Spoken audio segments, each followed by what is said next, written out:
इश्क, एक सवाल जिसके जवाब में आधी उम्र निकल गई। काम तो रोज ही रहता है कविता को, पर आज उसे काम से नहीं, एक नाम से परेशानी थी। विक्रम राठौर, यही नाम था उसका, जो अभी कविता से मिलने आने वाला था। डिप्टी कलेक्टर के पद पर आसीन कविता त्रिवेदी एक अधेड़ उम्र की सभ्य व गरिमामय व्यक्तित्व थी। घबराहट तो इतनी थी आज उसे कि बार बार ये सोचकर ही कांप जाती, ये वही हुआ तो। पर आज खुद को कई बार आईने में भी निहारने से नहीं मान रही थी। क्यों? इसका जवाब तो आज कविता भी नहीं जानती थी।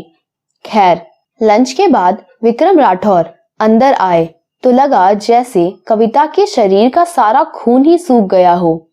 वही आंखें जिन पर अब चश्मा चढ़ चुका था, वही रौबदार व सभ्य आवाज।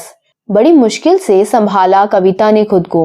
विक्रम ने बड़ी समझदारी से सारी औपचारिकताएं निभाई, जैसे वो केवल एक अधिकारी से मिलने आया है। काम खत्म और विक्रम कमरे से बाहर जा चुका था। अब कविता अकेली थी। काम भी खत्म, पर आज उसका घर जाने का मन ही नहीं हुआ। आज अतीत ने उसे फिर से अपने पास बुला लिया। कॉलेज में विक्रम कविता को बहुत पसंद करता था और ये बात पूरे कॉलेज को पता थी। कविता भी विक्रम को पसंद करती थी, पर यह बात सिर्फ कविता ही जानती थी। कविता जानती थी कि उन दोनों के रिश्ते का कोई भविष्य नहीं है, इसीलिए वो चुपचाप आगे बढ़ती गई। कॉलेज के आखिरी दिन सभी खुश और थोड़े उदास थे, पर इन सब में आज कुछ और भी होने वाला था। भागम भाग और इतनी भीड़ में जब कविता कॉफी लेने कैंटीन गई तो वो समझ चुकी थी कि विक्रम उसके पीछे है। कहीं ना कहीं वो खुश हो रही थी, पर सिर्फ दिल में। चेहरा तो अजनबी बनने का मुखौटा ओढ़े हुए था। बीच में ही विक्रम ने उसे रोका और कहा, कविता प्लीज रुको, मुझे कुछ बात करनी है। कविता ने गुस्सा दिखाते हुए कहा, मुझे जाने दो, मुझे कुछ नहीं सुनना। मैं घबराओ मत कविता, मैं कुछ गलत नहीं करने आया, मैं तुम्हें टच भी नहीं करूंगा, सिर्फ इतना ही कहना है कि I love you.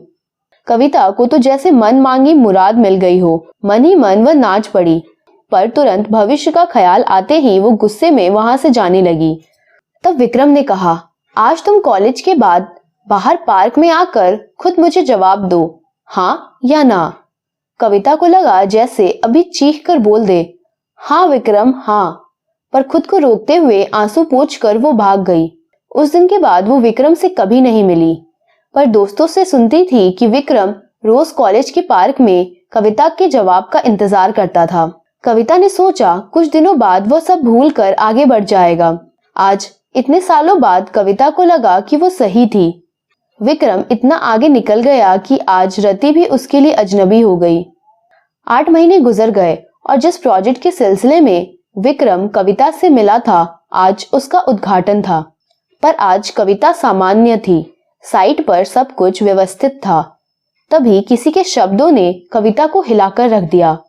Vikram ji, न तो आपके बीवी बच्चे हैं, न ही माता पिता, न कोई सालगिरह, फिर आप हर साल इसी तारीख को बनारस क्या करने जाते हैं? विक्रम ने कहा, इंतजार करने।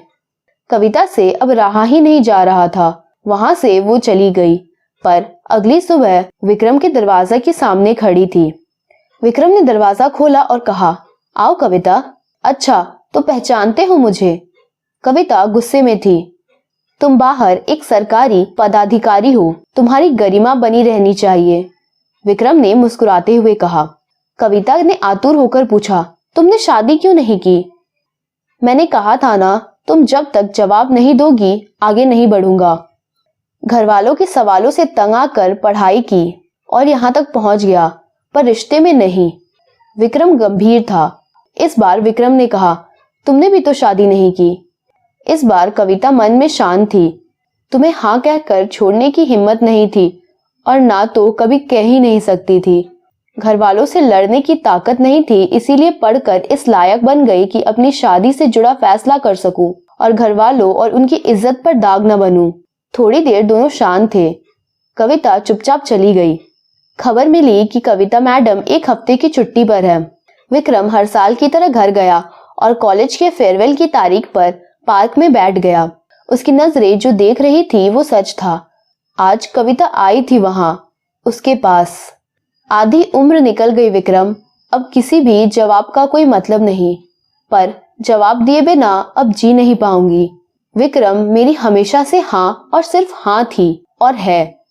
विक्रम मुस्कुराता हुआ उसके पास गया और कविता का हाथ थामकर कहा, आधी उम्र निकली है पर जिंदगी अभी बाकी है, साथी बनोगी मेरी?